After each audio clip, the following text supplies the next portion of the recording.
Ladies and gentlemen, NFL enthusiasts from coast to coast, and a special shout out to the one, the only, the vibrant, the vigorous, and the victorious Bucs Nation. Welcome to the Kickoff Zone, your one-stop destination for all things football. I'm your guide on this grand gridiron journey, bringing you closer than ever to the heart and soul of America's greatest game.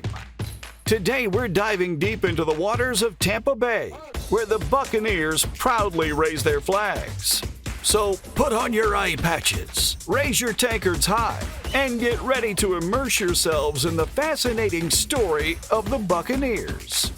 But before we weigh anchor, here's an exciting challenge for you. Can you handle a dose of NFL trivia? We're about to find out. During this journey, we'll be asking a series of trivia questions, one at the end of each segment, and we'll reveal the answers at the conclusion. So get out your pen and paper, keep track of your answers, and let's see who's got the Buccaneers' knowledge to rule them all. Why not start now? What former Buccaneer holds the record for the most career rushing yards in team history? And now, it's time for the Kickoff Zone Huddle. If you enjoy this deep dive into the Buccaneers' history, smash that like button like it's a touchdown pass. Share this video with your fellow NFL fans like you're scoring the game-winning touchdown. And most importantly, subscribe to our channel for more NFL lore and trivia, ensuring you will never miss a play. Ready? Let's sail on this Buccaneer adventure. Welcome, Gridiron Gurus, to the first segment of our deep dive into the Tampa Bay Buccaneers. Here's where it all started. The year was 1976, and the NFL was about to expand, sowing the seeds of what would soon become one of the most exciting franchises in football history. Our story takes us to the sunny city of Tampa Bay, Florida. An NFL franchise was awarded to the city, and Hugh Culverhouse Sr., a successful tax lawyer and real estate investor, became the proud owner of the Buccaneers. The Buccaneer name, a term synonymous with pirates or privateers operating in the Caribbean during the 17th and 18th centuries, was the perfect fit to embody the spirit of this vibrant city and its new NFL team. And thus, the Tampa Bay Buccaneers were born. As for the team's logo, well, it's gone through a transformation much like the team itself. From the charismatic, winking Bucko Bruce to the fearsome skull and cross swords we know today. Now here's a fun fact for you. Did you know that the Buccaneers' home games are played at Raymond James Stadium, also known as Ray J, and it features a 103-foot, 43-ton steel and concrete replica pirate ship that fires cannons whenever the Buccaneers score points or enter the opposing team's red zone. Trivia time once again, with question number 2.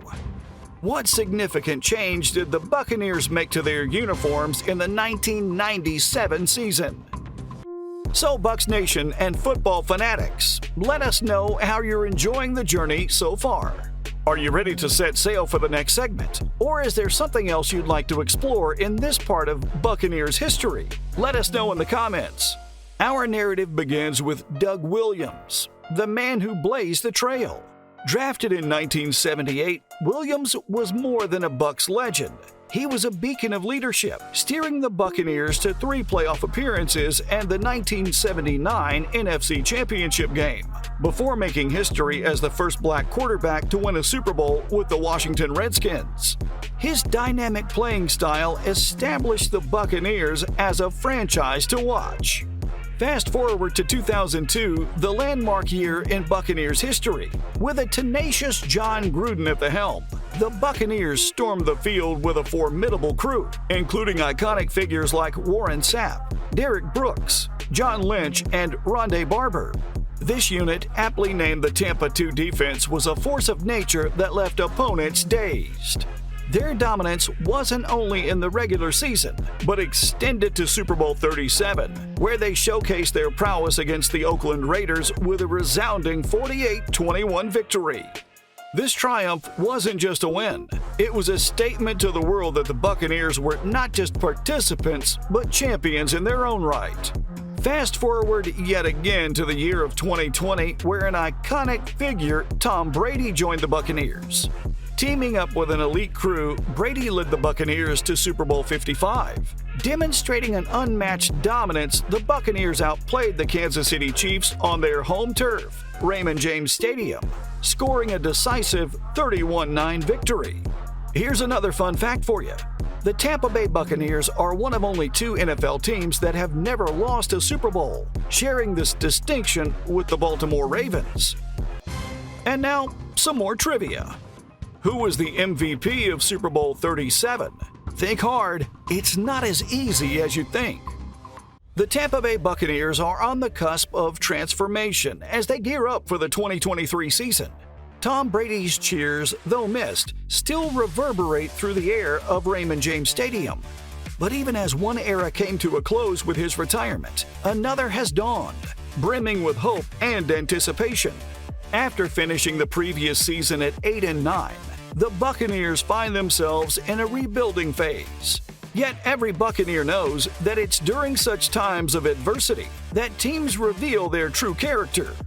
While the stats may not favor them, sporting some of the longest odds in the NFC, the Bucs crew knows that there's more to the game than numbers. Mike Evans, with his impressive 11-year tenure, is all geared up to keep the scoreboard ticking. His prowess from last year, which saw him make 1,124 yards and 6 touchdowns, promises an exciting season ahead. Chris Godwin is roaring to get back on the field and is ready to have another monster year. The yard-eating machine Leonard Fournette, who dazzled last year with 1,191 total yards from scrimmage and 6 touchdowns, is back to carve defenses. And on the defensive front, Vita Vea, with his monstrous tackles coupled with Devin White's relentless energy, promise to keep opponents on their toes. This year also heralds the entry of some intriguing new faces.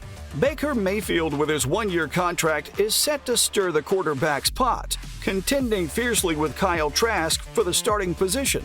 Fresh off the draft board, the Buccaneers have added notable names like first-round draft pick Kalijah Kancey, the robust protector Cody Mauch, the defensive stalwart Yaya Diaby, and promising talents like Payne Durham and Josh Hayes.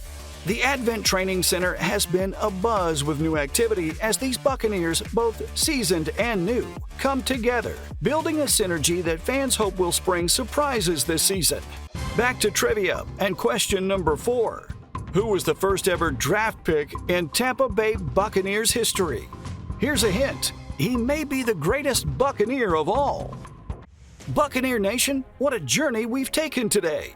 From the early days under the guidance of Hugh Culverhouse, through the legendary eras of Doug Williams and John Gruden, all the way to the indomitable spirit shown in the Super Bowl victories, it's clear that the Tampa Bay Buccaneers have a legacy to be proud of. And even as we've entered a new post-Tom Brady era, the wins are full of potential and opportunity. The 2023 season is shaping up to be a testing ground for the Bucs. But if history has taught us anything, it's never to count them out. Now, let's see how you fared with those trivia questions. The answer to trivia question number 1. James Wilder holds the record for the most career rushing yards in Buccaneer history. Trivia answer number 2. In 1997, the Buccaneers changed their uniforms from the original creamsicle orange and white to a new color scheme of red and pewter. Trivia answer number 3. Dexter Jackson was named the MVP of Super Bowl 37. And finally, trivia answer number 4. It was the man himself, Leroy Selman, who was the first ever draft pick in Buccaneers history. How'd you fare, Buck faithful and NFL fans? Drop your comments below and let's see who got all the answers right. If you enjoyed this voyage into the heart of Pirate territory, spike that like button like you're in the end zone. Don't forget to pass this video on to fellow fans. Sack that subscribe button and defend your status as a true NFL aficionado by ringing that notification bell. This way, you won't miss out on any more exciting trips down memory lane and into the future of the NFL's greatest franchises. See you in the Kickoff Zone for our next epic matchup. Until then, remember, Bucs fans, fire the cannons and let the world know your Pirate pride.